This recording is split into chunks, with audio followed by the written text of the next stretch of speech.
Welcome to the It's Time podcast with your host, Professor Dale Feinauer, from the University of Wisconsin-Oshkosh College of Business Graduate Programs.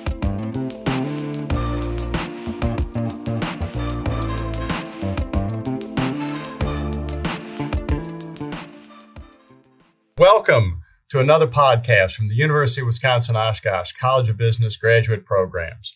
I'm very excited today that we have Brian Sturgill with us, who is VP and General Manager of the Beverage Division for Amcor, where they make bottles.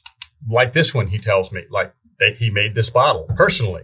And Brian also teaches in our Executive MBA program. In fact, Brian and I team teach the change management stuff. We are recording this on a Friday, and we will spend 8 hours together tomorrow with these poor students who will get the Brian and Dale show for most of the day on change stuff, which from my perspective has been a real joy for us to team up. Yeah, it's been great. In the classroom, and we'll talk about a little bit about that.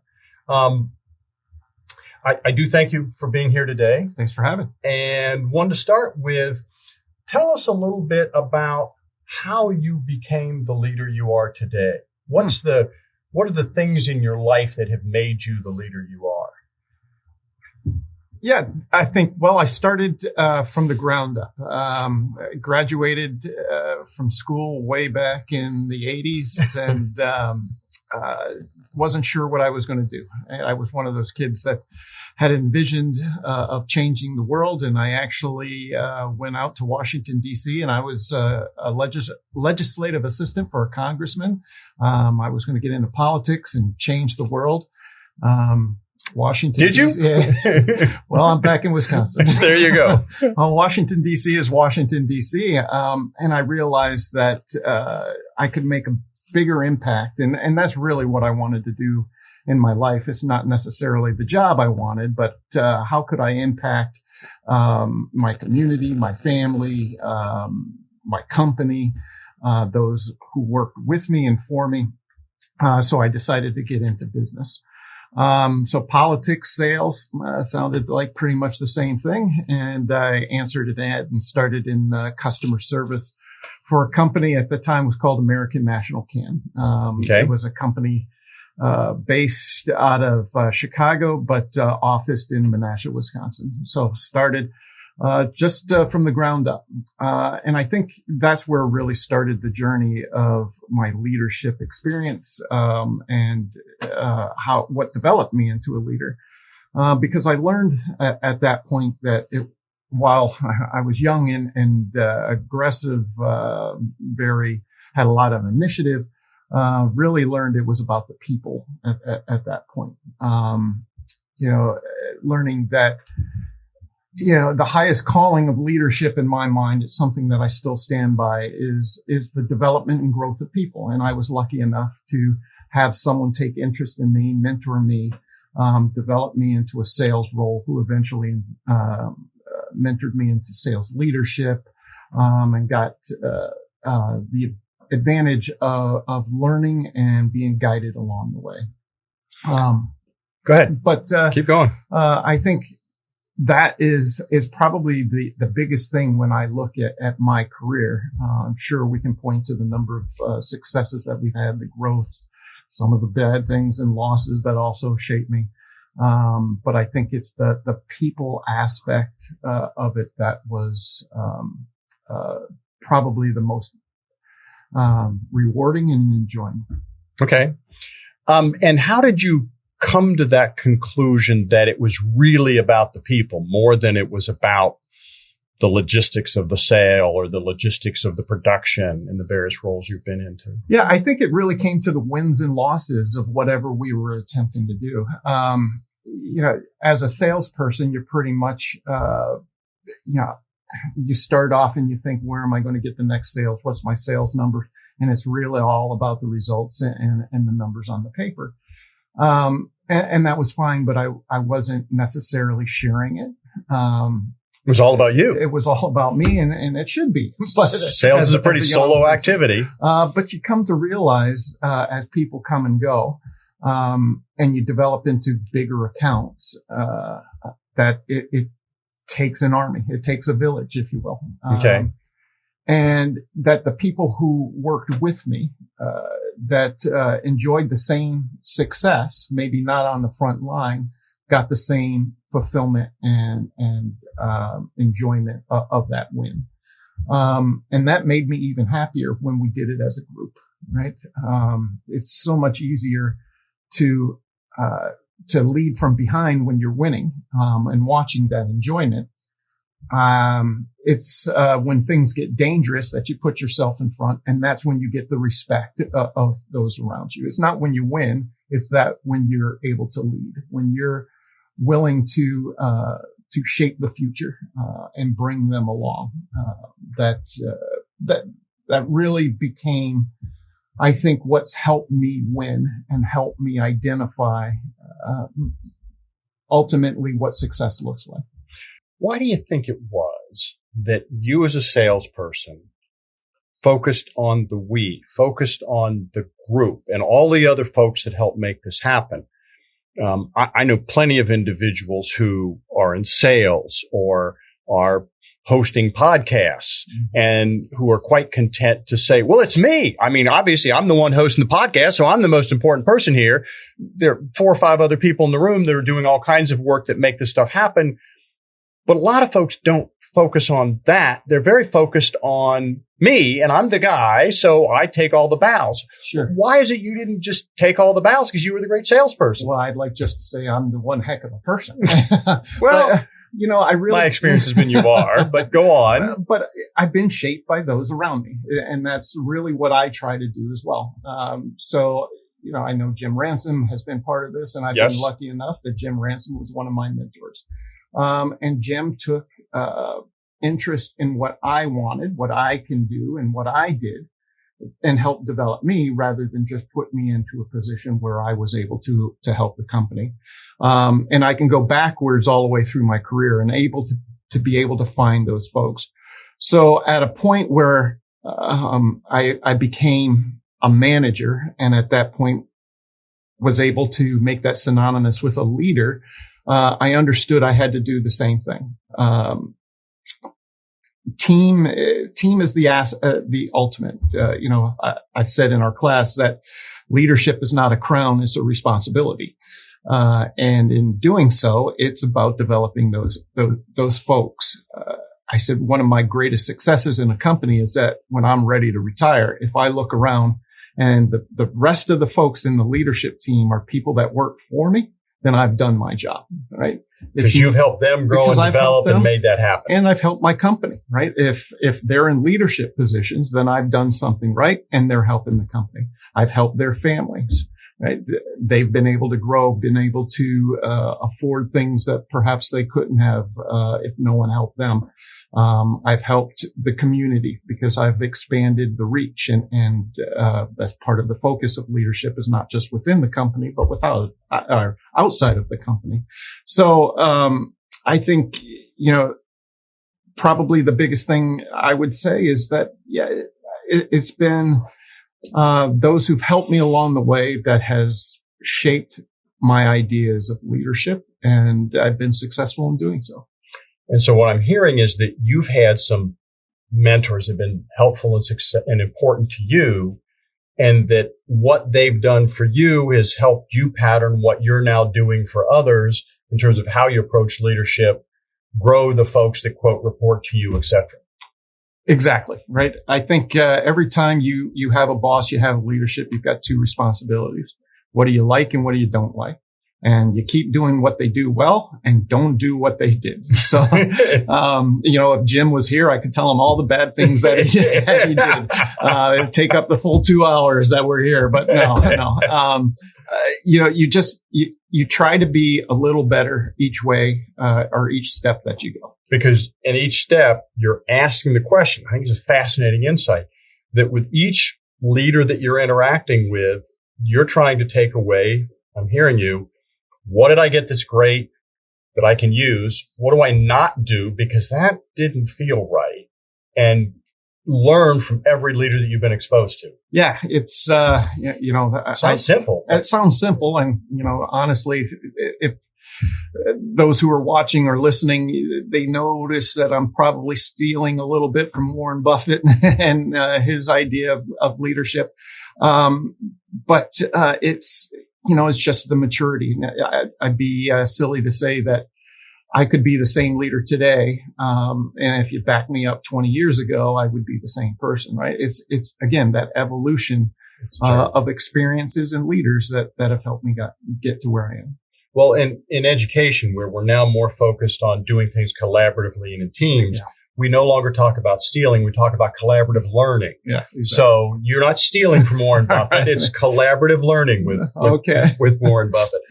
Let's explore this a little more. You've said that various leaders that you've interacted with, you've learned something from. Can you give us a couple of examples? I had this leader, name him if you want, I don't care. And here's what I took away from that interaction. Yeah, I can just go backwards a little bit. My current my previous boss at Amcor Flexibles, Fred Steffen, really taught more about the collaborative piece. One of the phrases I collaborated or stole from him was the best idea always won, right? And to drive more ideas out of a group setting and asking people for their opinions, putting people in situations of discussions that maybe they weren't normally comfortable being in or invited in. For example, bringing the finance person into an operations meeting, bringing a supply chain person into a sales presentation to give another perspective of what's going on really gives you a bigger and broader diversity of ideas. And that seems simple, and you say, yeah, of course. But when you get into day to day, it's always easy to say, hey, I got a sales question, pull in the sales team. Right. The mindful actions that Fred did to bring everyone together to broadly discuss situations, ideas, new ventures, was something that helped me. I go back to Jim. Let me do one just clarification with what Fred was saying in terms of the best idea wins. Is the implication from that also that it's not necessarily Fred's idea? It doesn't matter whose idea it was, but whatever's the best idea on the table, that's what we're going to do. I don't care where it came from. Is that part of what he was saying? Yeah, I think that's exactly it. He also used to say, for the lack of a good idea, you get my idea. Right? And I think that bring one to the table, or you get what you get, and don't complain because you didn't offer one. That's an interesting. But I also took that as a humility in a sense that I don't have the best idea, and I need your ideas to help bring this forward. Right? Okay. I don't walk in just because of my title, as the smartest person in the room. I'm here to facilitate. I'm here to, set parameters. Perhaps I'm here to kind of set direction, but you're good at what you do. And I want your input. But I like the idea of, hey, if you sit on your hands now, if you sit on your tongue now and don't offer an idea, you don't get to complain about mine going forward because you had an opportunity to come up with another approach. Didn't happen. Well, I know of at least one solution to this. Exactly. All right. Fascinating. Very good. Yep. Okay, Jim Ransom. With Jim, I learned strategy with Jim. And Jim is the king of buzzwords and phrases. So, but the art of communication, the art of setting expectations, the art of making sure everyone is on the same page, is what I learned from Jim. He has a phrase he uses all the time: clarity, alignment, execution. And it's something that I have taught my teams, for years. And it absolutely makes sense.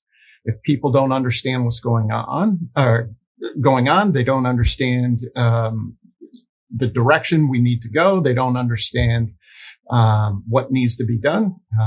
We can't have everyone, lack of clarity, we lose, locking arms.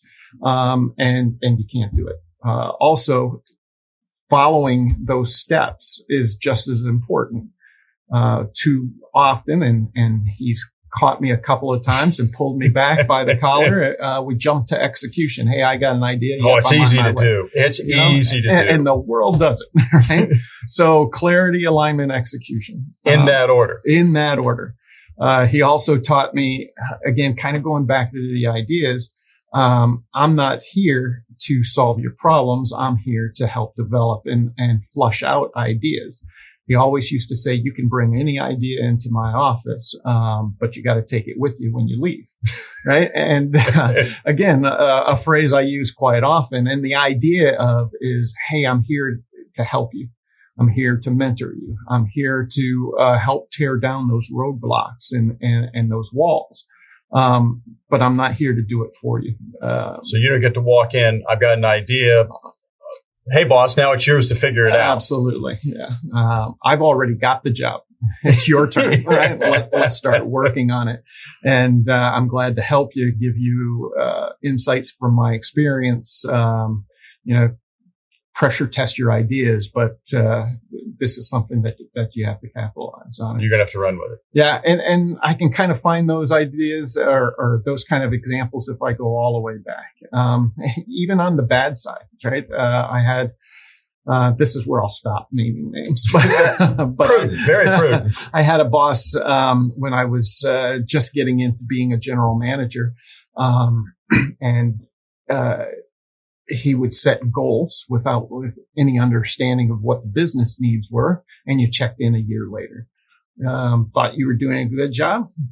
Maybe not, right? Because you had met the goal, but it didn't meet the organizational needs. Didn't meet the organizational, or you didn't understand what the intent behind the goal is. So I thought I was meeting his goal, and he says I didn't meet the goal. So, lack of clarity. Lack of clarity.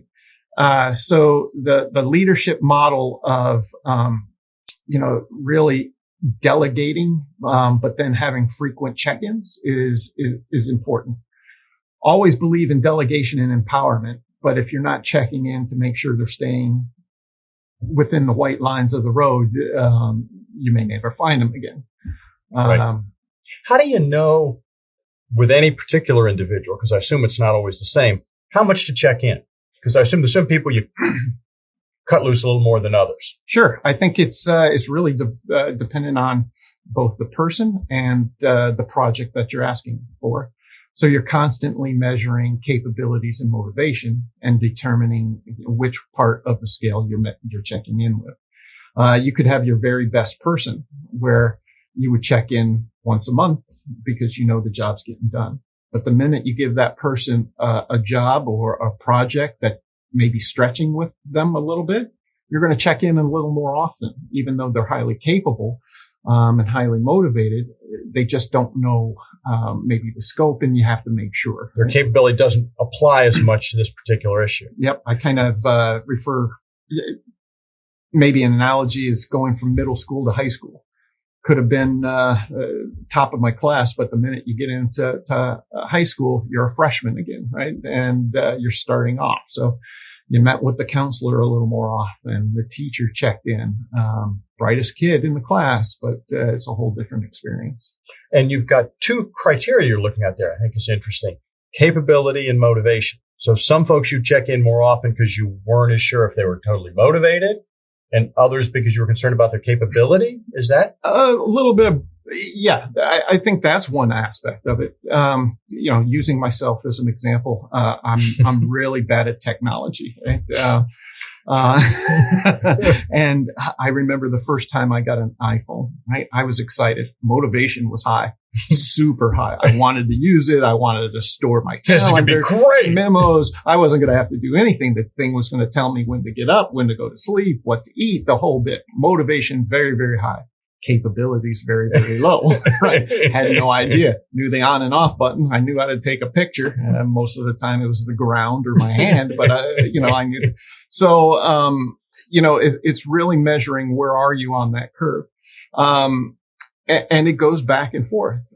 So as you get frustrated in using that iPhone, capabilities may get a little better. I was able to send an email, but I was so doggone frustrated with it. Well, I can only take pictures, make a call, and do an email. It's no good. Now my motivation decreases a little more, right? So capability is there's an interplay between the two variables. Always, right? And what you're checking for is, are you too high or too low, or are you stagnant on both? And that's where your constant check-in comes in identifying. So it could be key milestones that you're checking in. It could be just regular check-ins because one of those every month or every 2 weeks or something. Week, whatever that might be, really depending on which of the axis, if you will, is out of whack or the importance of the project.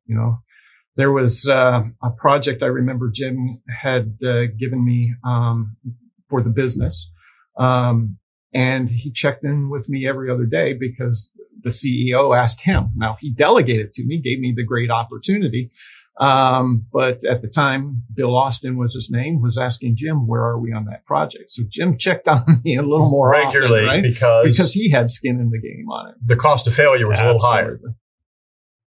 Fascinating. Is there one of those two that's easier, better from a leader perspective? Capability or motivation? Would you rather a person lack capability, rather have somebody lacking motivation? I think they're hand in hand. I can teach either, but if you're without one or the other, you're no good for me. So it's the combination.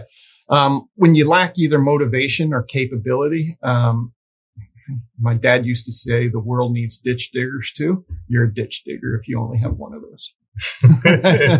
Either a lack of capability or a lack of motivation. And that's fine, right? It's just as you look for people who help move the company along, move the department along, it's got to be both. And what I'm trying to build as a leadership team is folks that have the willingness to understand both.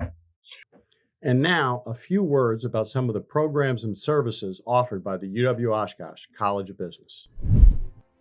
The University of Wisconsin-Oshkosh MBA Executive Program offers an array of scholarships supporting veterans, single parents, road warriors or those commuting more than 75 miles to attend class, employees of government and nonprofit organizations, and for those who make referrals for potential MBA executive students within their workplace or professional network.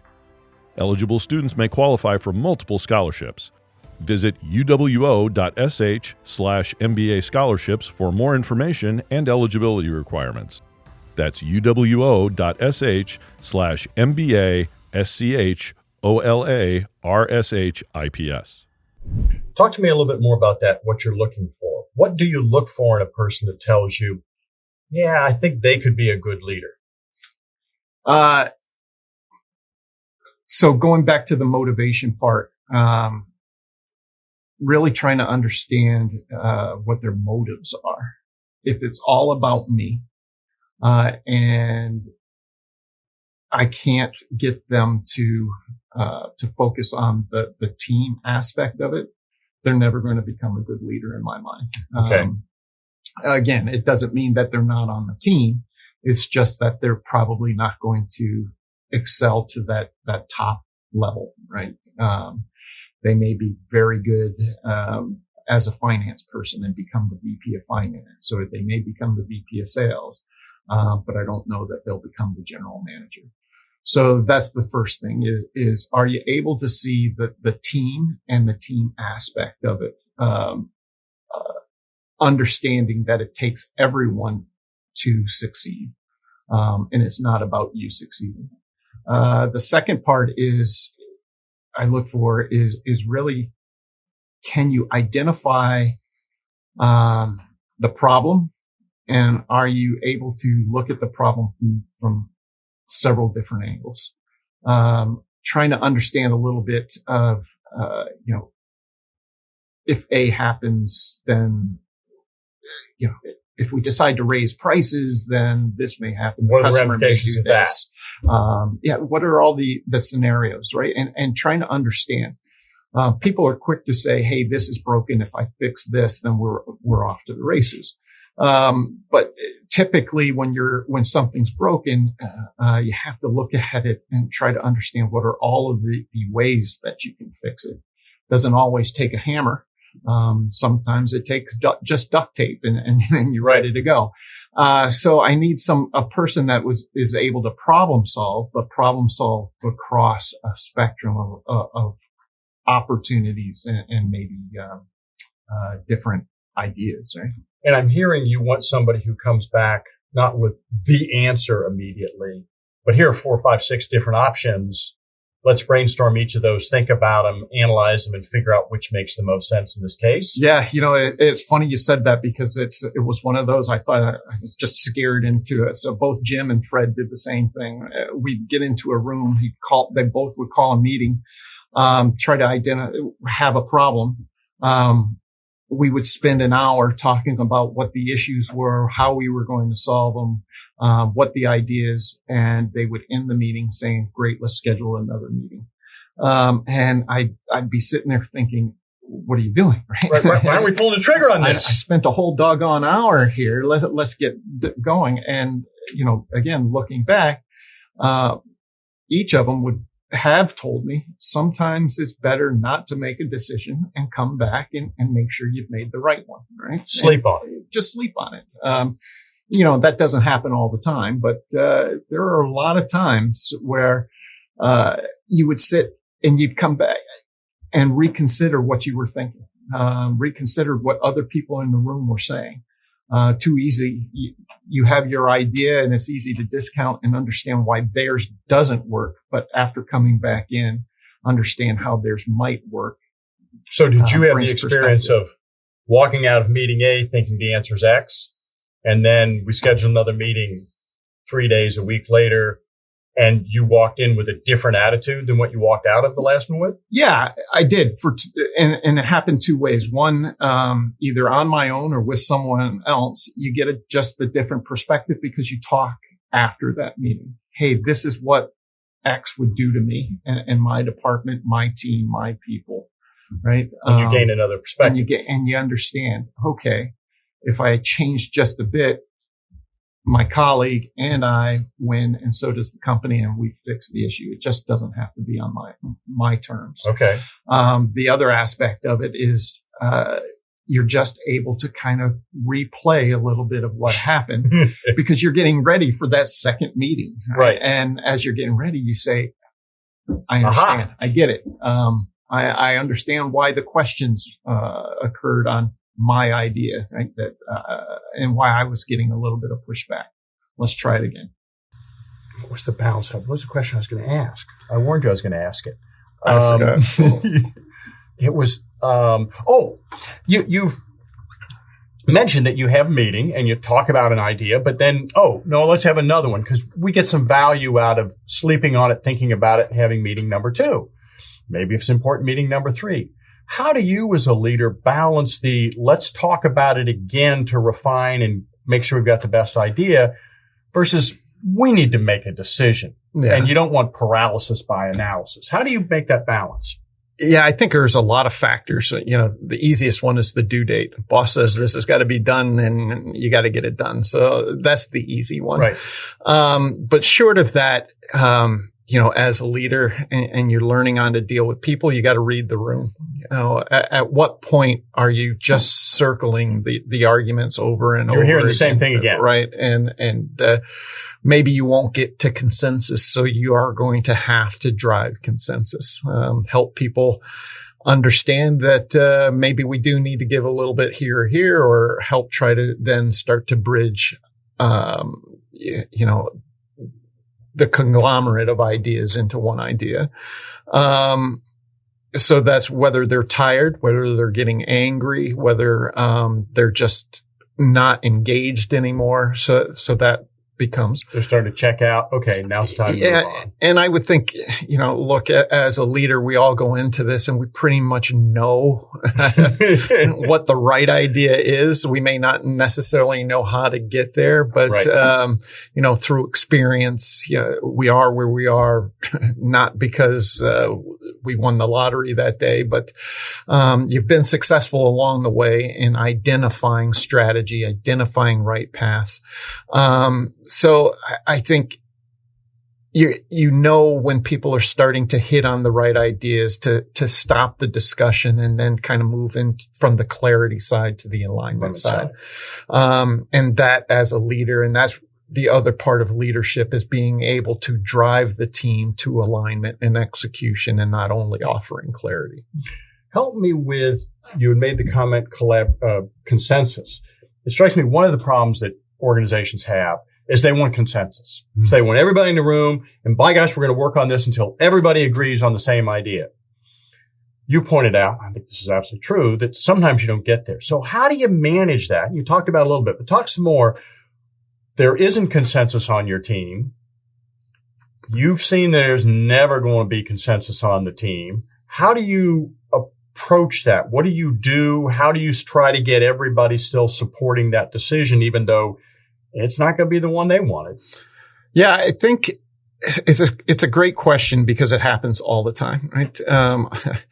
I always say the Knights of the Round Table only works when there's only one idea, right? So one night at the table, and the king says this is the best idea. But I think it's the team's understanding that I'm not always going to win. And is this the best for the team, the organization, the project? It requires that interaction with your employees, with your teammates afterwards, and not necessarily a debrief, but those who maybe, I don't want to call it the losing side, but the side maybe that doesn't carry through, is that check-in again and making sure there's continual alignment. Hey, Dale, I know that this is not the way you see it, but here's how I see it. And this is why I think it's the best path. It's also being humble enough to say, if I make a mistake, we're going to stop and recorrect the issue. So, hey, this isn't a death to his part thing. Right. And I'm not going to take you right down to the bottom of the ocean if this doesn't fail. We go 6 weeks, 6 months, and this doesn't work. We're going to stop and let's talk about it again. And hey, if you want to tell me I told you so, good for you. And I think just that transparency and that willingness to say I'm not always right, or the 51% wasn't always right, and we're willing to look at it and continue the conversation, I think absolutely helps. Have you ever had people that it was pretty clear to you they just weren't going to support? There was not going to be alignment. You're saying we ought to do X. I told you I think X is a mistake, and they may not say it, but they're going to fight X. Yep. Yeah. And another Jim saying, you can be on the bus or under the bus. It's not just on or off. There's under. There's under. And, I say it a little bit tongue in cheek, but it's really that discussion of, hey, we're a team, right? And you may not like it, but if this goes the way I think it goes, you will understand. And in the end, you're going to ride the success that everyone else is. And hey, if we're wrong, we'll take it back. But I need you as part of the team. And if you can't be on the team, let me know right now, and we'll make changes. And we'll try and get you off the bus. Yeah. But push comes to shove, if they don't voluntarily get off the bus, but they continue to resist the direction you've identified, you will throw them under the bus. It goes right back. This isn't about you. This is about us, right? And look, I'm asking you for your support. Are you with us or not? And if you don't, I'll help you along, right? Look, nothing against me or you. If you want off the bus, I'll help you and we'll get you in the right spot. If you're somewhere else in the organization or outside, if you're that passionate about it, I appreciate that. And I want to make sure I've identified you as a talent. You're on the team for a reason, and I want you part of the overall team. But if you sabotage me, you're going to lose, buddy. Right? So push comes to shove, they know, is this accurate to say, the people on the team know that if they are intentionally not following, not supportive, sabotaging the idea once you've set the direction, that's not going to be a winning position for them personally. We all try to cure cancer.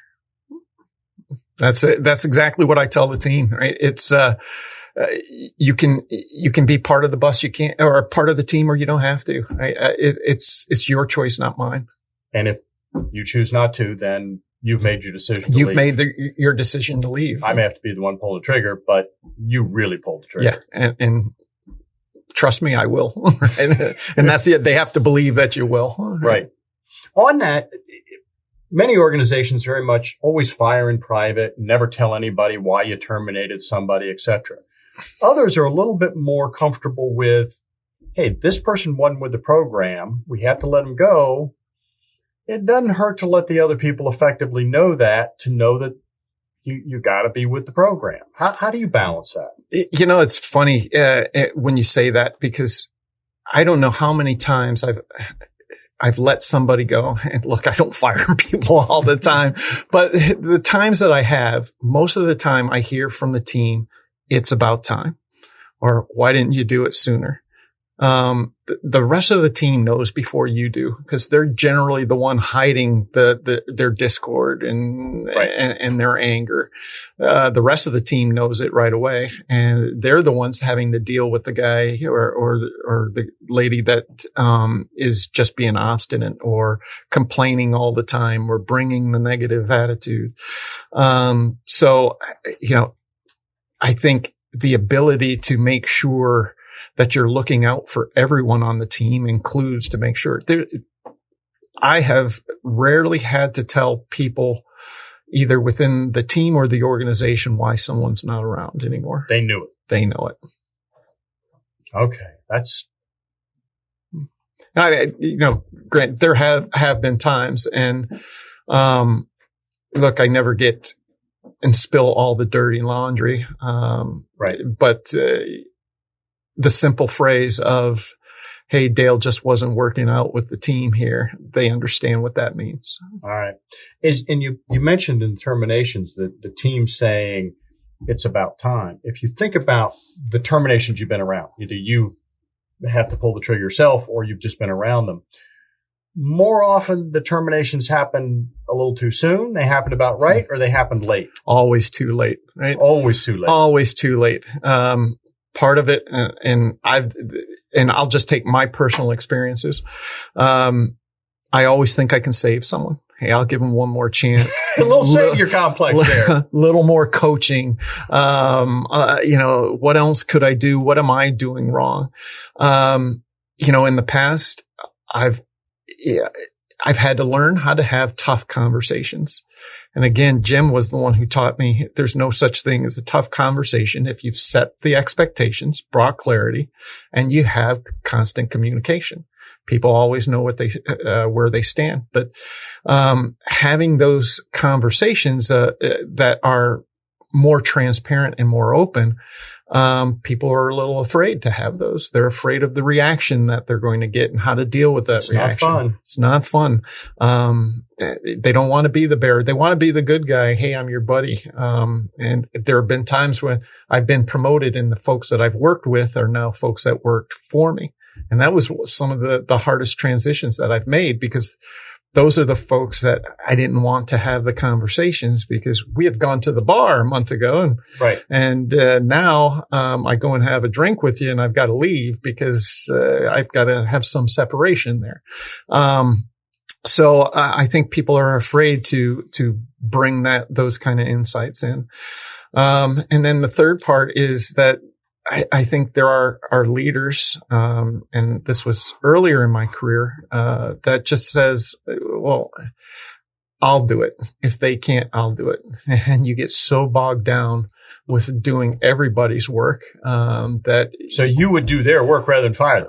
Right. You didn't want to. Well, it was easier, right? I knew how to do it, and I'll just get it done. But all you're doing now is kicking the can down the road, and I'm working till 8:00 while, he or she's going home at 4 and enjoying and not getting anything done. So how do you, and we're referencing Jim again, discussion I've had with him. How do you make that decision? Do I keep investing to try and solve this problem, or do I quit spending my time doing that and go over here and invest in trying to inspire and move something forward to make something good happen as opposed to stopping something bad?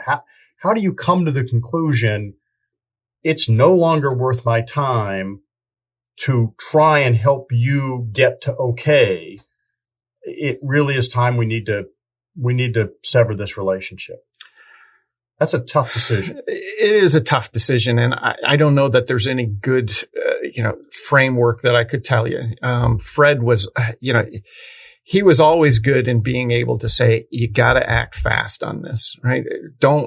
The more time you work on trying to figure out when the right time is, it's already gone at that point, right? You're already too late. Yeah. And Fred did a really nice job. When I talked to him about this person, I can't get this person, or I want to develop this person. He would just look at me and say, you already know, don't you? That you're already telling me. What are you waiting for? So I think, through our experiences, your gut is generally right all the time, right? So when your gut's telling you, this ain't investment that makes sense, go ahead and pull the trigger. Or, I'll just try one more time. That's trying to convince yourself, not providing a solution, right? Okay. Yeah, that makes a lot of sense. You talked about the separation a little bit. You clearly focus as a leader on knowing your employees and empowering them and leading and helping them to grow and develop. But you talked about, but not being their friend. How do you figure out, okay, this is an interaction that makes sense for building relationship, but now we're starting to cross a line. How do you, my cheap discussion is, do I go out and have a drink with the students after class? Yeah. Well, how do you make those decisions? Yeah. And I think it's generally, the situation itself.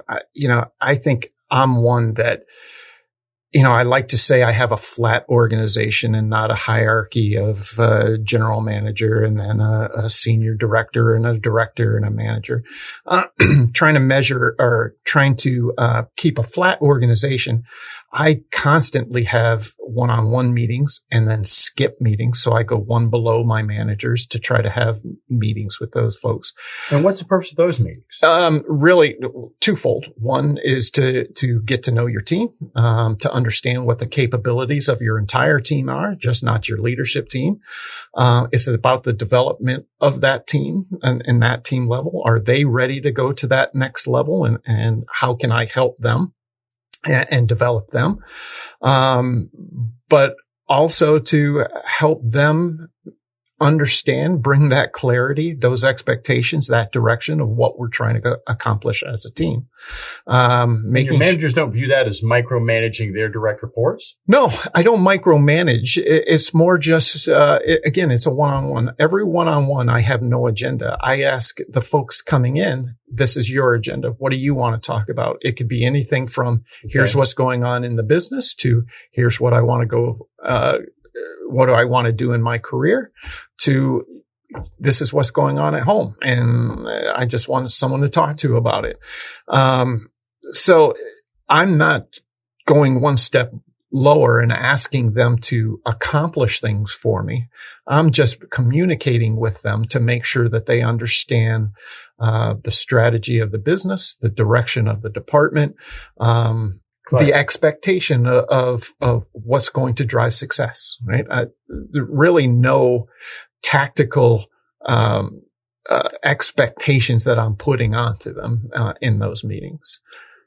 Okay. What was your first leadership role? It was the first time you were ever, quote, a leader. And what did you learn from that? So I think going back to my days, every role that you have has a leadership component to it. Go on. So I go right back to my first job out of college as a legislative assistant. In that role, each of the legislative assistants in that office had responsibility of certain political topics. Mine was education, taxes, and international trade. Those were my three. Okay. I was responsible that if There were speeches to be written, constituents that had questions, lobbyists that were coming in.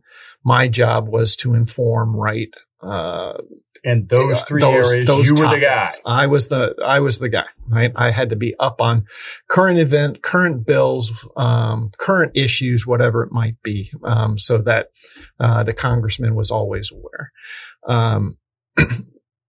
What I learned, at that time, and this might sound counterintuitive to what we hear about politics today, is the collaboration within Washington, D.C., to make anything work, right? So that's where I began to learn collaboration.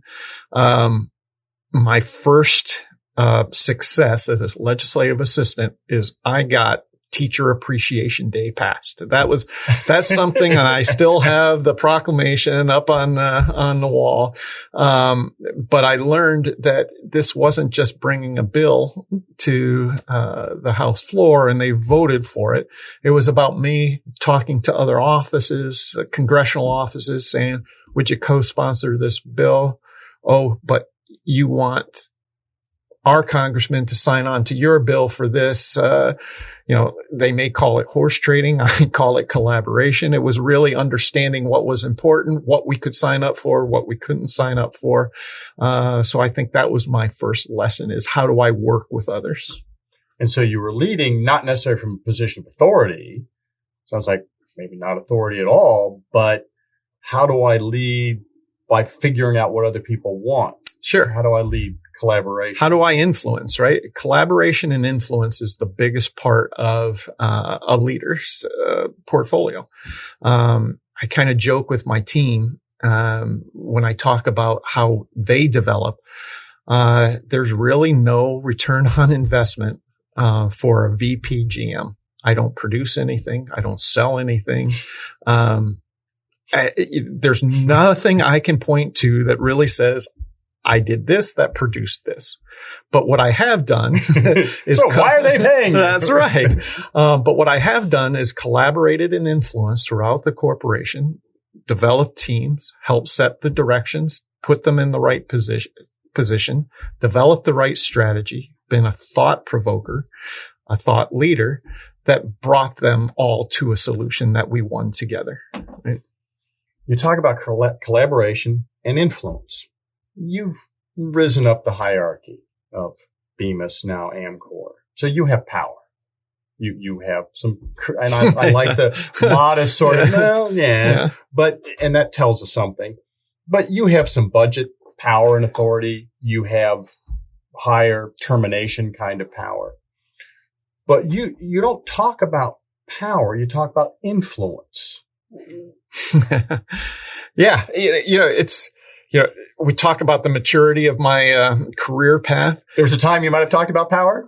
In fact, I still have it on my bookshelf, and I was so excited as a young salesperson, the 25 Laws of Power, right? And it talks in this book was all of the history lessons of how Genghis Khan drove his authority and different aspects of world leaders, both dictators and great collaborators, and things that they did to create their sphere of influence. Right. They won, right? And that's their power. And that's what I was driving to, right? Is how was I going to win? I was all about winning.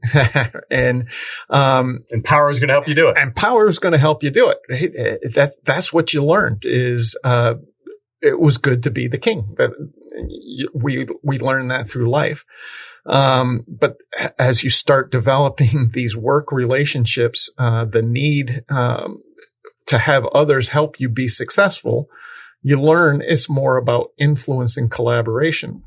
I love some of the stories that you share on Saturday, about influence and collaboration, and whether your wife is going to get you to go out on a Saturday night or go to a wedding that you don't want to go to, right? Right. It's, what do you give up to get and what do you get to give up, right? And, it's about making the other person successful. So you are successful. Not that they owe you a favor, but, we hear in negotiation win-win or win-lose. But what are the common areas of success? And that's when you find that, then you got a real negotiation, right? Or a real success or a real win. You mentioned the Saturdays, and you and I teach together.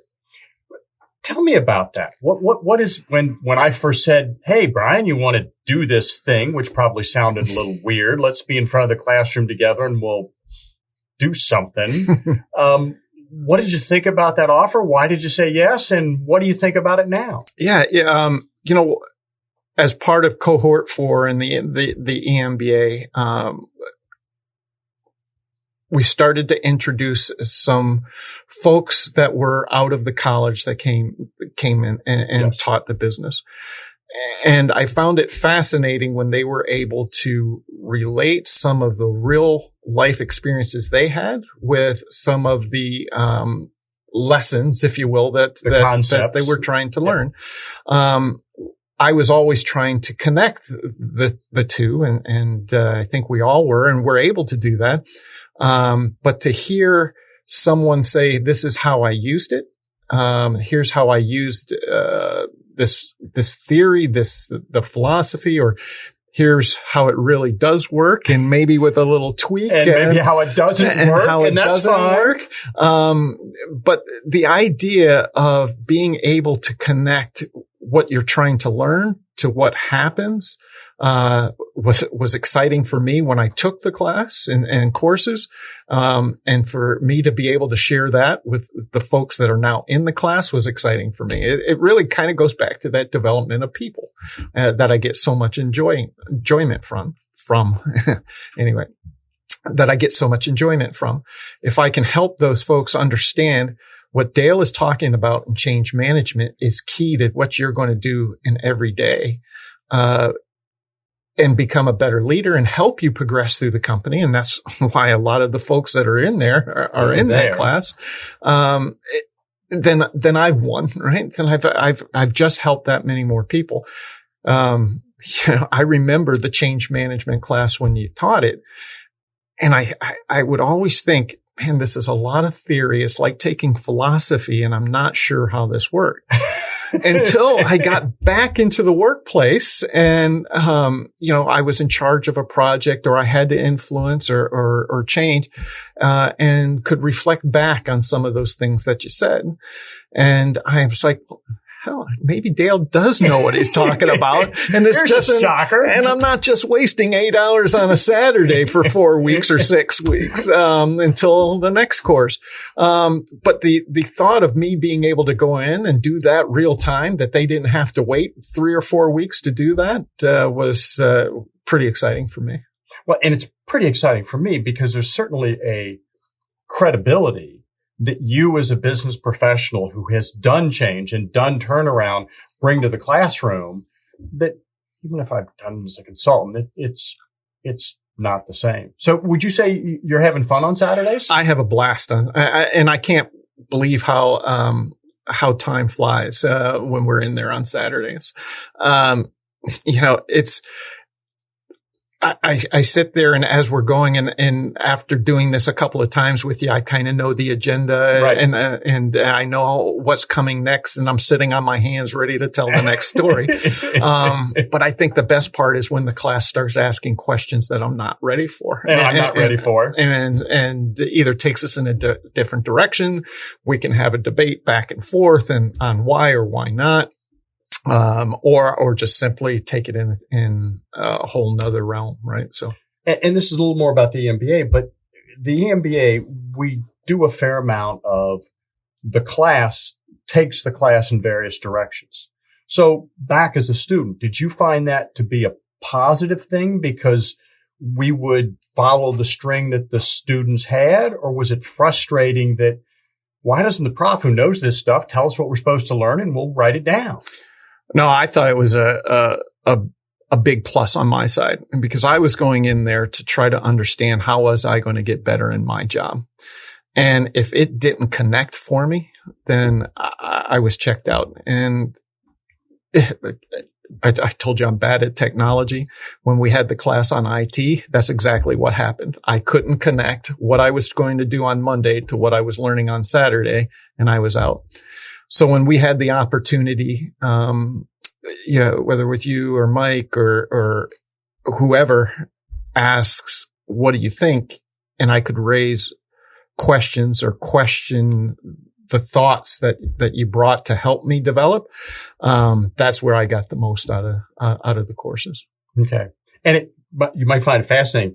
We've now redone the IT thing so that it's way less about the technology and it's way more about the management. Oh, that's good. Don Heath has done I think, fascinating job of moving this from, I'm not teaching you the technology because you got people to do that. Yeah. And that was it was funny. We're going through and Don could tell a little blank stare from me. And he says, Brian, what do you do? I said, well, I just save it on the C drive. And everyone went, oh. And now I become the poster boy for what not to do. Don't be doing that. And I'm not learning anything here, but I'm just the knucklehead that's doing it wrong. So, that's the biggest thing I learned out of the EMBA is, look, I can't remember who said it, whether it was you or Ben, that you're not going to be the expert in whatever we teach you here, but you will learn how to ask the right questions. And that's something that has stuck with me and has broadened me in my career since I graduated from UWO EMBA program. Is I am confident that I'm asking the right questions. Interesting. That's good to hear. Change, turnaround. You were involved in your career in walking into a situation that wasn't good, walking into a situation, exactly the one I'm talking about, where this part of the organization isn't working and this is on the road to shutting down, exiting, bad things were going to happen. Sure. Why did you take that job and how did you approach that walking into kind of a dire situation? Yeah. I've always said it's the masochist in me, right? And, Fred gave me the opportunity, Fred Steffen, at taking on that part of the business. And part of me said, what the heck are you doing here, right? The other part is Fred wouldn't have asked me to take it unless he had some confidence in me. So I wanted to prove him right that I could do it. The second part is maybe it's the ego in me. I wanted to show everyone that I could turn that business around. And did you? And we did. In fact, that business won the CEO award for success this year. And it went from a multi-million loss business to a multi-million positive business. And I want the listeners to make sure they didn't miss what happened there on pronouns. I'm convinced pronouns are very important. I asked the question, did you? And your response was, we did. Yeah. You went from the I to the we on the pronoun. Yeah. And I've said team. I don't know if we could go back and count how many times I said team. I don't know manufacturing like our VP of manufacturing does. I don't know finance like my finance director does. And I can go on and on down the line.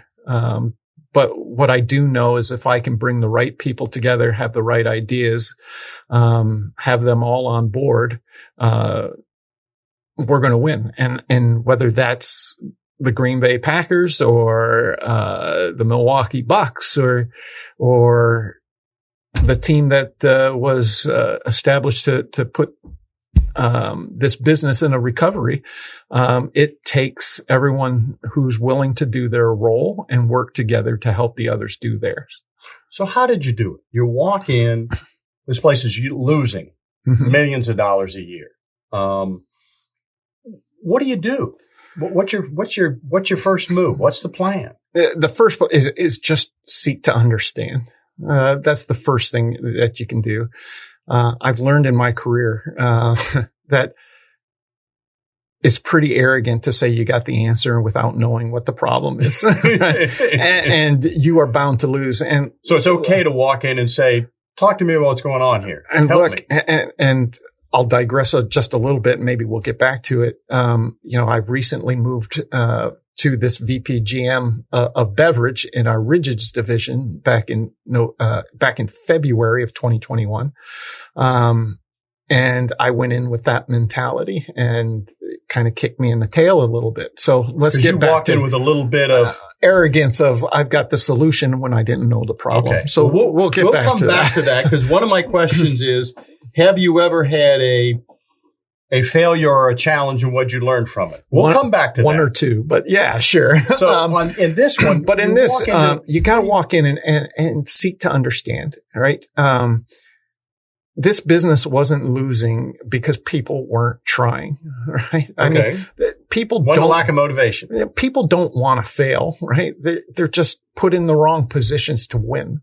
And why was that? So I had to learn, was it a commercial issue? Did we have the right customers and the right pricing?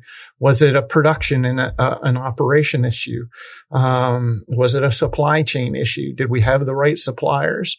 What was it? Come to find out, it was all of the above. And the good or the bad news. The good or the bad. And we would slowly just start taking one after the other. So as we found a problem, what were the things that we were going to do to fix it? And bringing the right people on. I had a great operations team who, we identified almost right away that there were operational issues, whether it was quality, whether it was, production issues and output. And they jumped right in and took response. So then you start developing sub teams. What is that? Well, it's, maintenance of the machines and the machines aren't capable. It's process issues. It's, bad people within there that just didn't have the capabilities and we needed to change them out. And, as a team, we would work and set up a cadence of reviews and set direction and move forward and constantly check in and say, are we moving the needle? And did you then build some momentum that people are starting to say, hey, we made a little progress here? That's the other, especially when projects are this big. When you take a business that's losing multi-millions and you say you want a 200% turnaround, it's just too big, right? So you start building those little wins for people. Right? And that's where your leadership really comes in, is understanding how the team is going to keep motivation, in the forefront. How are they going to identify with the project and be part of it? So, hey, the first goal was, let's cut the losses in half. We're not going to necessarily win, but hey, can you imagine instead of losing $1 million a month, we only lost $500,000. That's money back in the company's pocket, right or wrong. So you had a goal that wasn't to even break even. You had a goal of let's lose less. Initially, yeah. In fact, and that was like the first half of the year.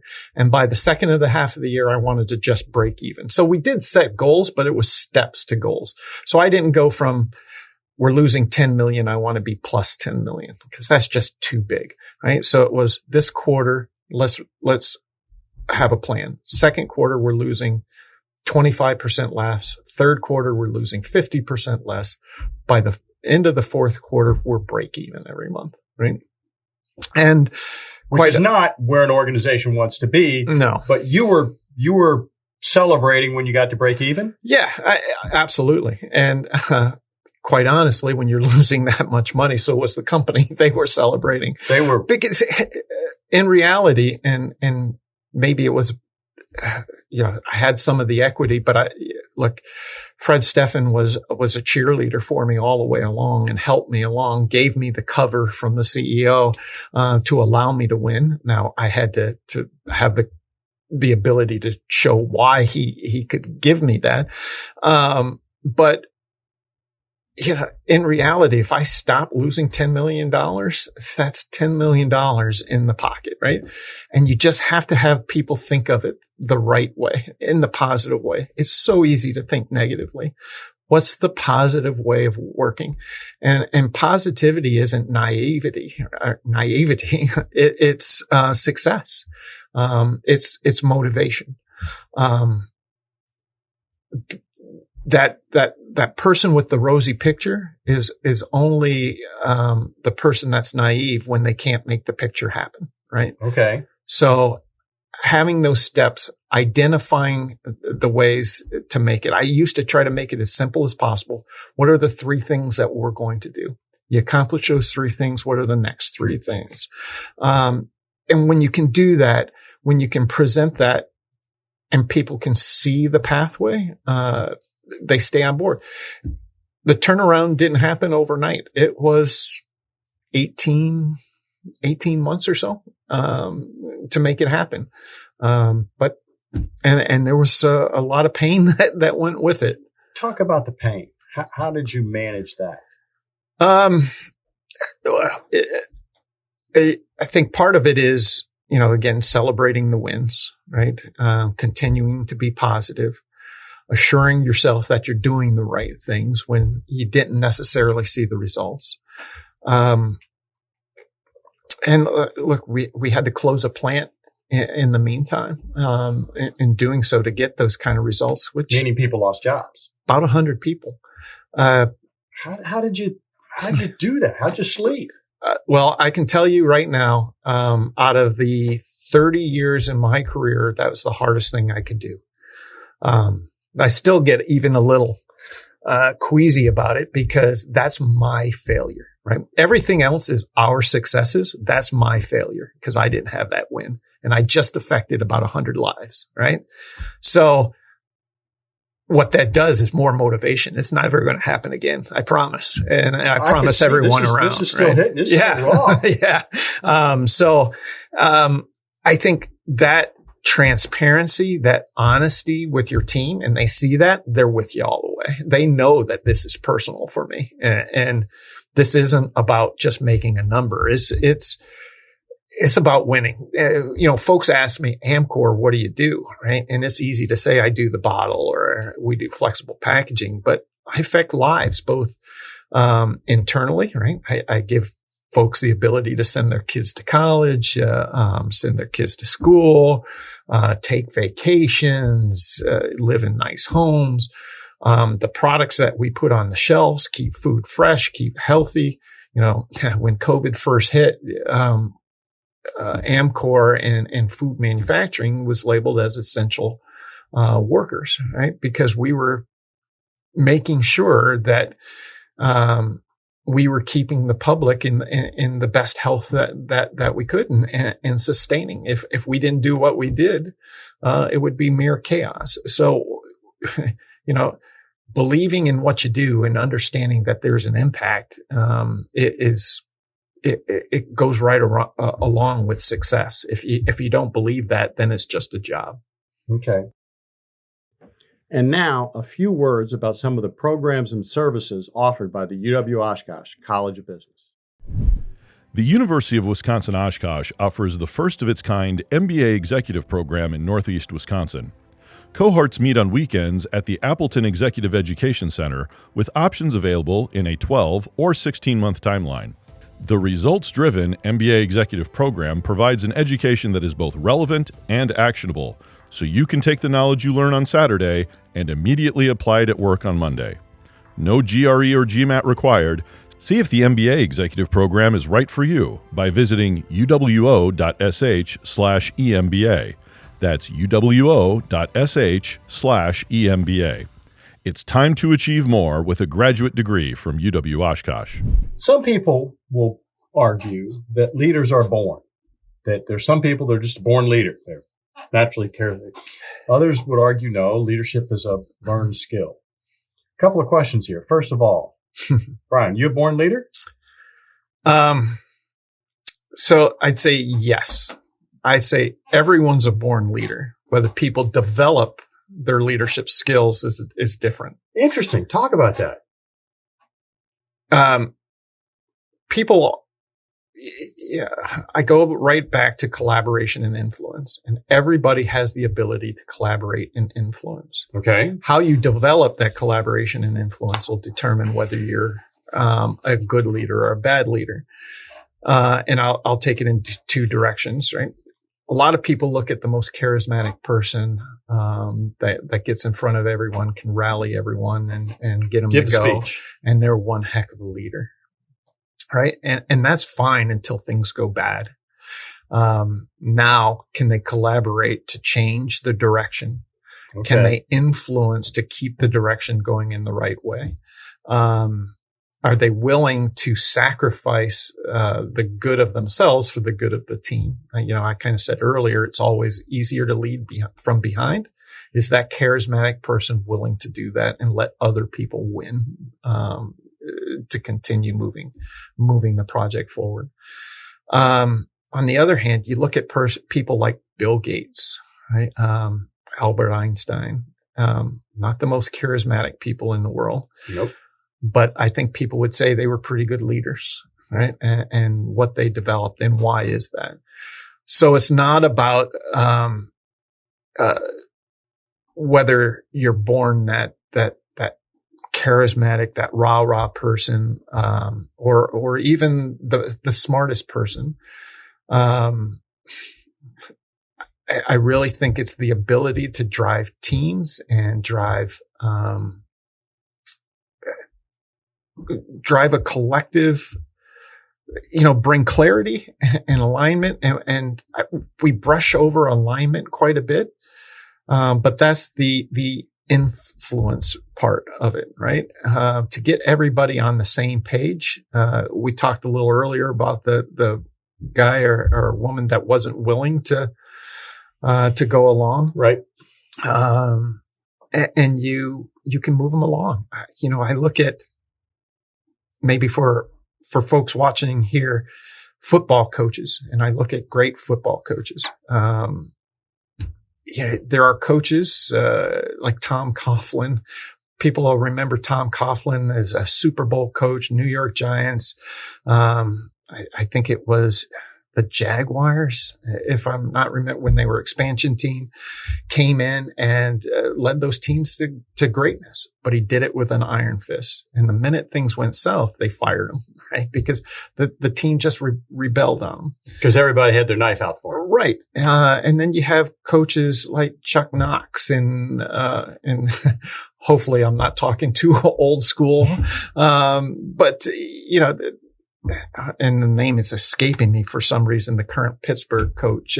These coaches that don't come right to mind, but their team does well every single year. And a player's coach. But in the same sense, the same type of coach that has the team all bought into the offensive system that they brought in, but yet never takes credit for the offensive system. It's always the quarterback, or it's the defense that's pulled together and the defensive coach. They were all born leaders, but they had to develop those skills. They had to be taught. So in terms of the born leader versus you can learn it, what I'm hearing is everybody's born with the capacity to be a leader. Some folks may have to spend a little more time learning the skills to get there. But for people out there listening to this, if you're not a leader now, but if you want to be, you can study and learn and focus, take examples of good leaders and bad leaders you've been around. You can develop leadership skills if that's what you want to do. Yeah, I think leadership is an art. Go on. And I've got a good friend who is an amazing, can draw amazingly. The stuff that they can put on paper. And one time I'm sitting there having a drink with him and talking and say, man, I wish I was born with that skill. And he said, Brian, my sophomore year in high school, I was the worst drawer you would ever see. Like, I was in art class and people ran circles around me. I was lucky to put a stick figure together and you understood what it was going. I'm exaggerating a bit. He did have some skills.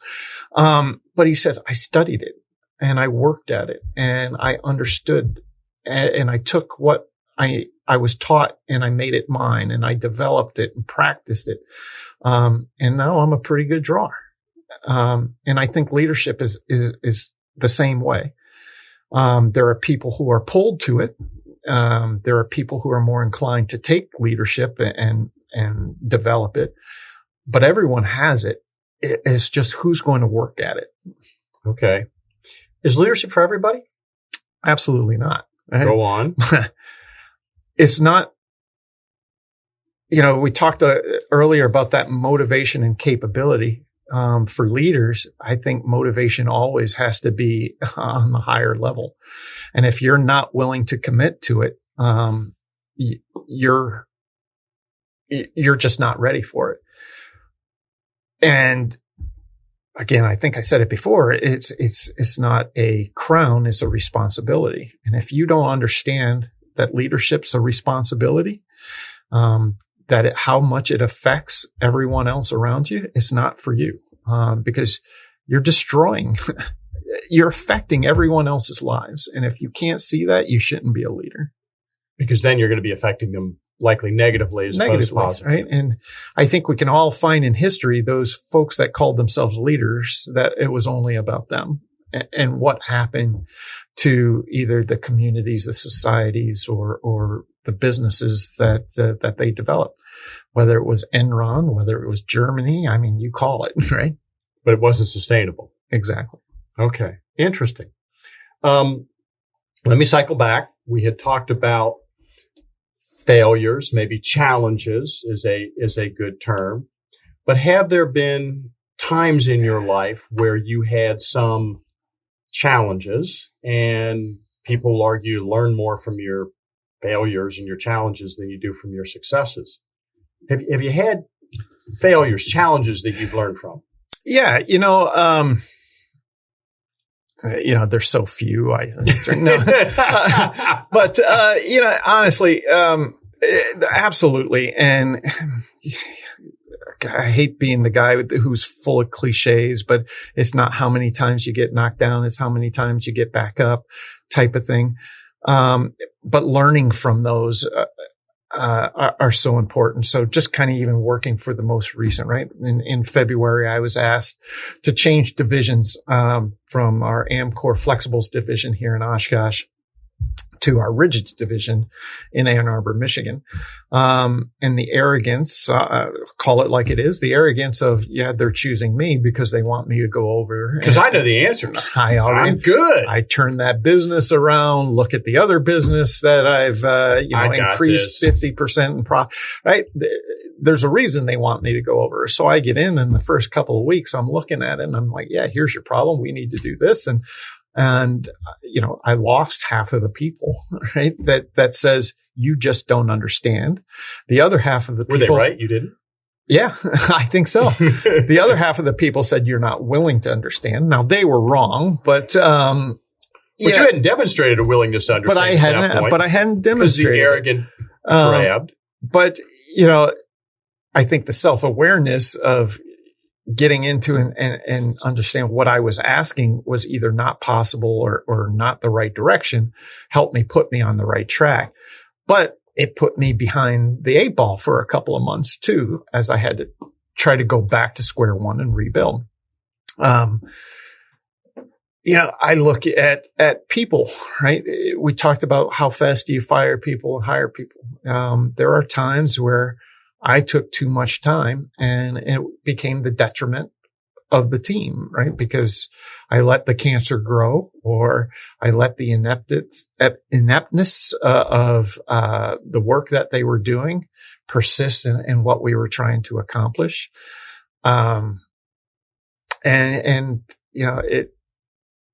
It provided bad results. It was not good for that person. It wasn't good for the team, and it wasn't good for the company.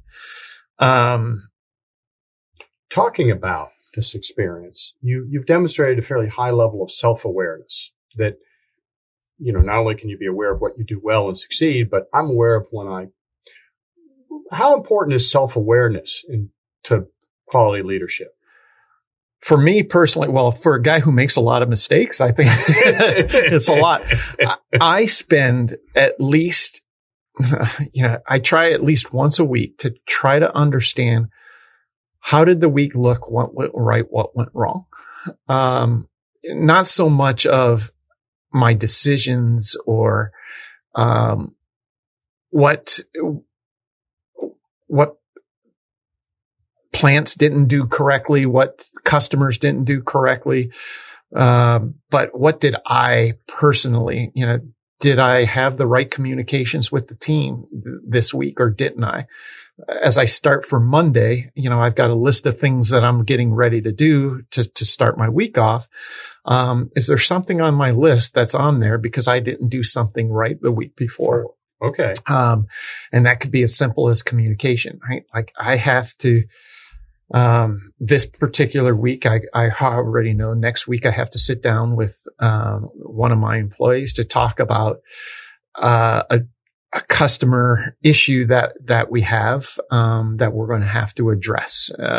In particular, we have some pricing issues that are unresolved and we need to get corrected. But are we in this position for that discussion because I didn't give the right clarity and direction to that sales leader to understand that we just don't do those types of things when we set up contracts. And that's in fact just the case, right? So I spend a lot of time in trying to understand, have I given the team enough information that they can go out and do their job effectively every single day? Do they know what I need to accomplish? Do they know what the business needs to be successful? And are they working towards those same goals? So I'm hearing self-awareness is a pretty important part of leadership and the willingness to critically look at your own performance and think through what could I have done better. I think it has to. If you take the notion that I've been prescribing that it's all about the team, then it has to be about you leading the team and how you're directing the team. So that self-awareness is one of the most important things in my mind. And I think I know the answer from the way you've approached these other questions, but you've been at this for a while.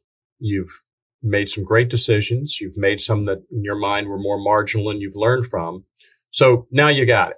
Now you're a great leader. You know what to do and the journey's over. Well, yeah. Journey's never over, right? I still have bosses and I'm still learning from them. And folks are assessing me all the time. What is Brian doing right? What is Brian doing wrong? I know I still have weaknesses and there are things that I'm really good at. And there are things that I'm still really not good at. That self-awareness of making sure I'm surrounded by the people who can help me on the things I'm not really good at, is probably the most important thing that I'm learning and still learning. Talk about that. So I'm hearing a certain amount when you're putting together your team, you're aware and thinking about what are your areas that aren't strengths, what are your limitations, and that influences who you want on your team? Yeah. It's always easy to put people on your team who think and act just like you do, right? Right. Because then I'm never wrong, right? Because they did it too. And they must be geniuses because right. They think like me. And I tell my team every day is, I'm going to throw out something. I want you to tell me what you think. Disagree with me if you don't like what I'm saying or the direction I'm taking you. And really trying to build that diversity of thought, is always the goal. Now, when I interview people, I don't ask them questions. And if they disagree with me, I say, you're hired. But, looking at different backgrounds and trying to understand that they may bring a different perspective is probably what's most important when you bring people onto your team. Going back to that Fredism of the best idea always wins. If you're not bringing in alternative thoughts, diversity of backgrounds, diversity of experiences, I've been successful because everyone else has helped me understand different ways of doing things. So you explain this, I assume, to your direct reports that Sure. you want them to challenge, you want them to challenge, to give alternative perspectives. That's got to be a scary thing to do. How does that become real? I'm working for you. I know you fired lots of people in your career because it had to happen. You have power. You're going to influence my career. How do you convince me that it's really okay to say, Yeah, sir, I think you're wrong? it's about building that relationship and gathering respect and showing folks that you care. Right.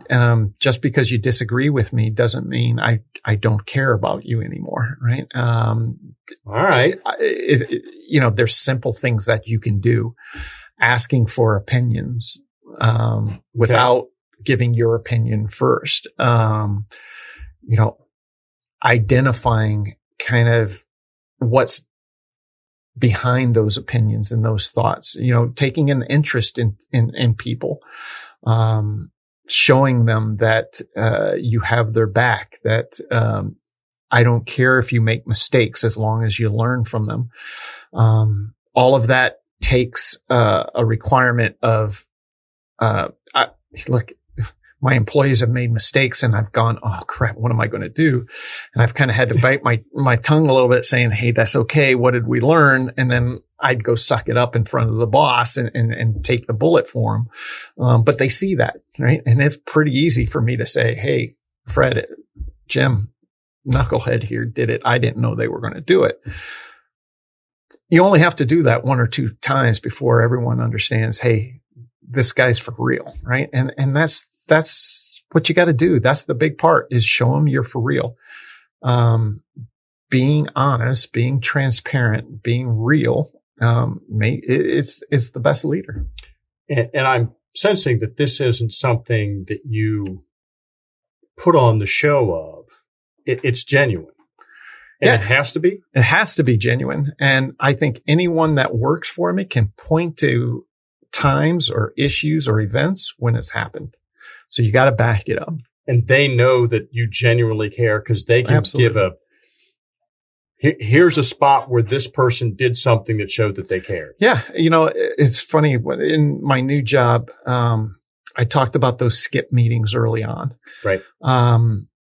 I scheduled a skip meeting probably within the first 60 to 90 days of the job. And, a young lady came in. She had a spreadsheet of everything that she did. And I told her, put it away. Let's just talk about, what do you do in your off time? How many kids do you have? Tell me about you.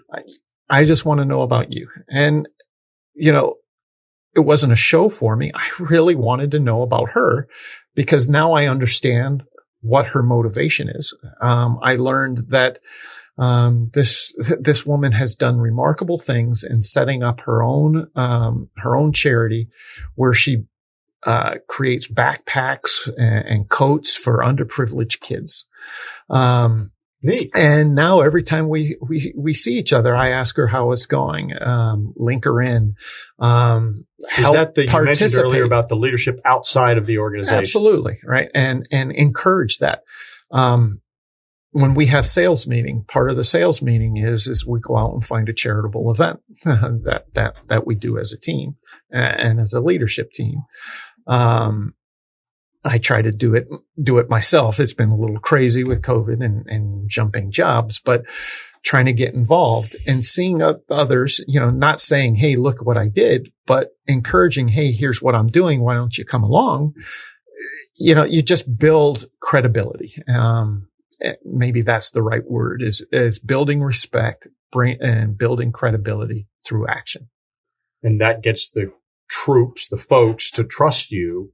Yeah. That you're going to have their back, and then they're willing to invest, willing to challenge, willing to collaborate. And I think people are smart. They know when you're faking it and when you're not. Right? Yeah. Right? Any historical leaders that you think of and say, nah, if I'm looking through history, that's a leader that speaks to me. That's a leader that I think we can learn something from. Wow, that's a great question. I've never really thought of it that way. Again, I can just kind of go through time and take different aspects of all different types of leaders. I don't know that I'd take just one leader. I mean, we could start just naming names and there'd be things you could take from. And things I can take from, right? I don't know. Give me a couple. Here's a great leader I can take something from. Well, I mean, you can go right through, from the political side, both right and left. I think Ronald Reagan did a great job in building teams and those around him. And that's a statement about his leadership, and not that's the a policies. statement about his leadership. The same thing about Barack Obama. I think he was able to identify with the public, not necessarily the team, but try to understand what their real needs and wants and how would I help the world, the community. And I honestly think that has nothing to say about his policies, but I think he had a genuine drive to, whether it was through healthcare or other initiatives to try to correct some of the wrongs that he saw, within society, not necessarily. It's interesting in this very highly polarized society that you're identifying clearly very much an icon of the right, and I guess you would say an icon of the left, that you're saying were in many ways very, very similar. Absolutely. Right. And I think if you look at their leadership styles and their leadership skills, you would say just a lot of the things that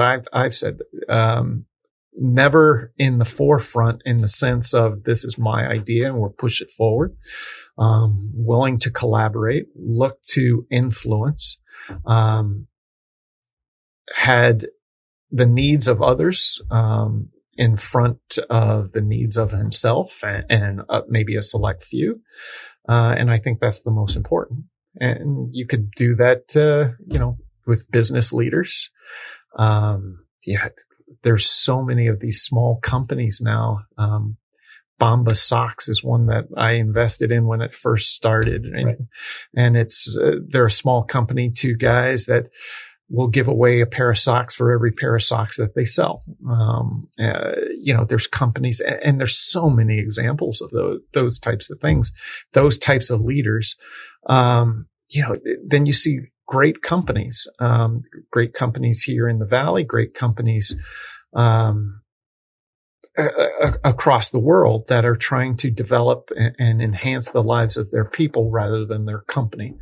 And it's not an either or, because you see these companies are great because they're at the top of the S&P 500 and NASDAQ. But they're also the companies that are ones that are most desirable to work for, right? So when you invested in Bombas Socks, because you thought they were really great socks, or because you thought they were doing great stuff? I thought they were doing great stuff. Now, look, I made money off of them too. So, doing right turned out to do well. Absolutely. And look, I look at Amcor and what we do. You say, okay, plastic, evil empire of the world and plastic. But our company has really been the only company to take the initiative to say by 2025, we want to be, a fully recyclable, or at least give recyclable options for every product that we make. And it's not about plastic. 2025. Yeah. So not that long from now. Not that long from now. It's 2022 now. And we're not that far away. That bottle that you have right there, is 50% of post-consumer recycled material. So 50% of what went into this was in another bottle something previously. Right. Some other plastic.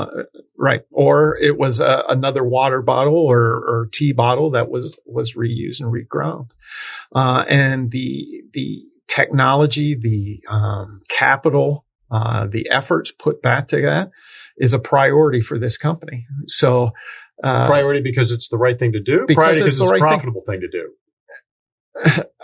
Because, well, for right now, it's because it's the right thing to do, because you can't sell enough of it to be profitable. I can do exactly, it's harder to process. It's harder to produce. It's higher costs.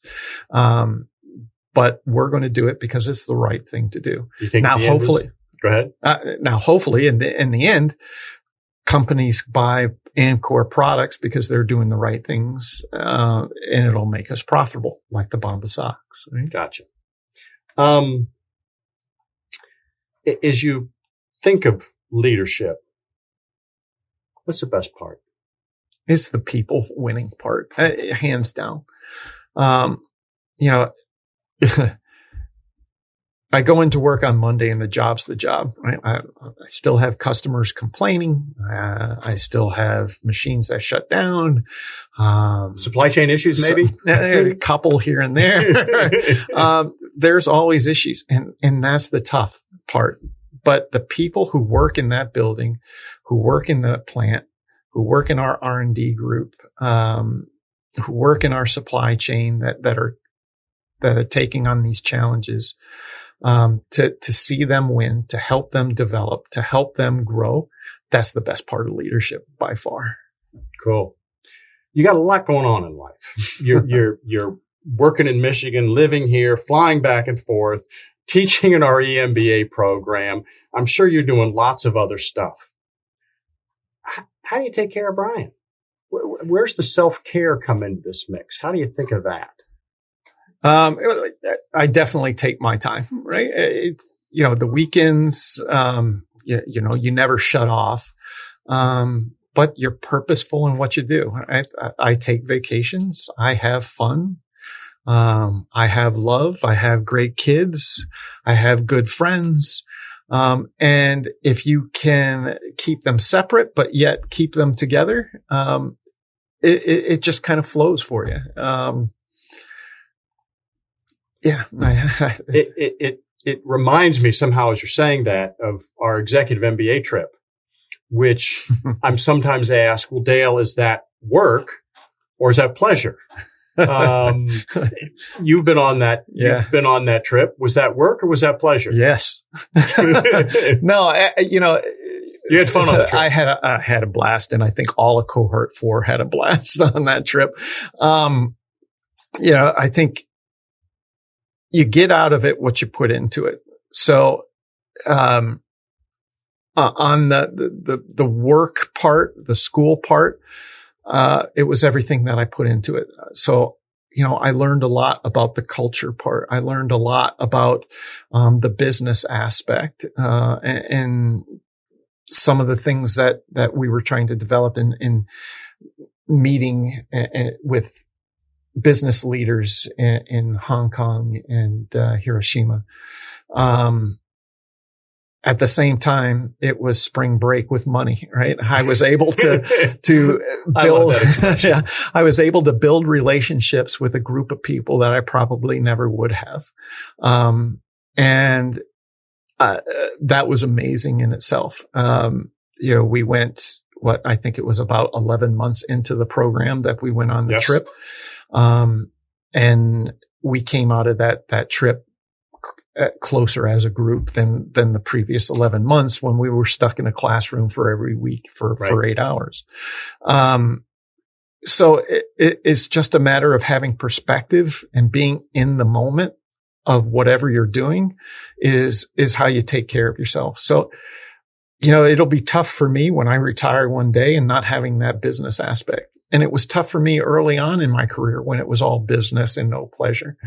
I think I'm at a point where I'm allowing myself to be in the moment whenever that moment is, and enjoying both. Would you say that it carries over? We've talked about in the EMBA format, but that in work, that what I'm hearing you say, if I've got this right, is that creating an environment where people are enjoying their work allows them to be more invested in their work, which allows it to be more successful, which they enjoy it more. Yeah. Is there a circularity there? Yeah, that's a great way of putting it, I think. I would say, as I'm thinking about it a little more early in my career, it was about going in and accomplishing what I needed to accomplish. Check it off, move on. But that ability to have perspective, that self-awareness of what you're doing and what you did, that check off and what it helped either accomplish or produce, I think is what produces the enjoyment. I don't nearly enjoy my job then as I do now. Why? And I think it's just that is I'm able to see, the success that's coming down the road. I'm able to see the success that others are enjoying, and I'm able to see, the other people around me grow. Right. And it's being self-aware, and it's being in the moment of what I'm doing. So it's more enjoyable now than it used to be when you had a very single short run objective. I'm going to do it. Check, box, move. Yeah. I could even say the same thing about the EMBA. While I was taking the class, right, it was the objective of what do I have to learn and what paper do I have to write and what grade am I going to get? Teaching the class gives you the perspective of what am I learning? What am I teaching others and having them learn, and being in the moment of sharing that experience. And you'd say you learn from teaching? Oh, absolutely. It's, the last couple of classes, there's been times I've told stories about, hey, this'll show them. And I'm like, man, was I an idiot for doing it that way? Right. Or yeah, that one really worked. That is a good story. I'm going to save that one. Right. Right. So absolutely. Yeah. I find the same thing. Final question. What haven't I asked you? What haven't we talked about leadership that's important?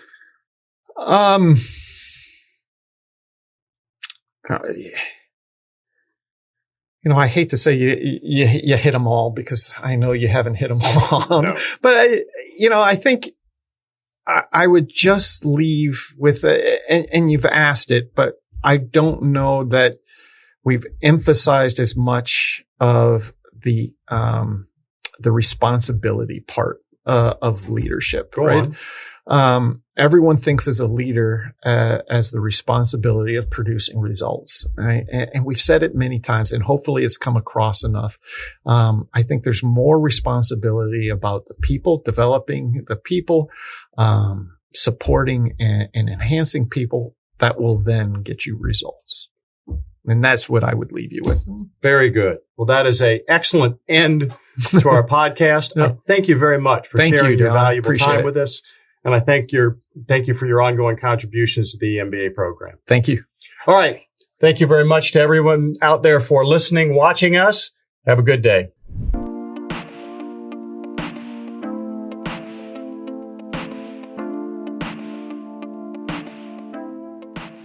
It's Time is a production of the University of Wisconsin-Oshkosh College of Business Graduate Programs in association with Venture Project Studios.